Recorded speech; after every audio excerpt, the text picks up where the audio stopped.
When the automobile industry began, people craved having one of those horseless carriages just to get from here to there. But after a while, here to there got a little boring. So the car makers decided to add horsepower muscle to get their cars to hustle. By the late 1950s, baby boomers, people born after World War II, were starting to drive. To lure buyers into this emerging car market, automakers looked at making cars that were cool and fast versus bland and practical. There's a great adage in the automobile industry. You can sell a young man's car to an old man, but you can't sell an old man's car to a young man. Cars specifically designed to attract these new young drivers were nicknamed pony cars. I saddled up with the Henry Ford Museum of American Innovation's Matt Anderson to find out why. I've heard of muscle cars, right? This is a muscle car. This would be a proto-muscle car, yeah, Chrysler 300B. It looks like it's been working out a lot. What is a pony car, though? Yeah, well, the idea behind a muscle car is pretty simple. You take a mid-size or a full-size car and just cram as much horsepower under the hood as possible. A pony car has a little more to it than that. It's also about the design of the body. It's a car that has a long hood up front to suggest a lot of power, and then a short rear deck, so it looks really sporty. Is this a pony car? This is sort of a pony car. What we're looking at here is Mustang One. This was a concept car that Ford introduced in 1962.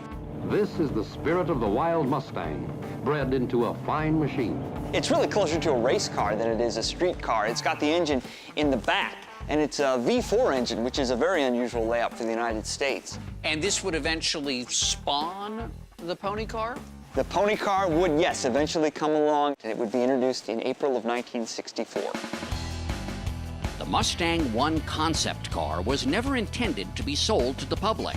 But when a Ford executive named Lee Iacocca was designing a brand new sports car model, he wanted a catchy name to express the car's power and freedom. The name he chose, Mustang, and the rest is automotive history. Is this a pony car? This is a pony car. This is, in fact, the very first pony car. The Ford Mustang is why we refer to them that way. And this is the very first Mustang built and sold for the public? This is, in fact, yes, Ford Mustang serial number 1. The idea was to attract the then young baby boomer population. Did it pay off, the effort? It absolutely paid off. In fact, Ford had hoped maybe to sell 100,000 cars in the first year. They sold closer to 680,000 Mustangs. Whoa! Didn't take too long, though, for Chevrolet to introduce the Camaro, then Pontiac introduced the Firebird, AMC had the Javelin, Dodge had the Challenger.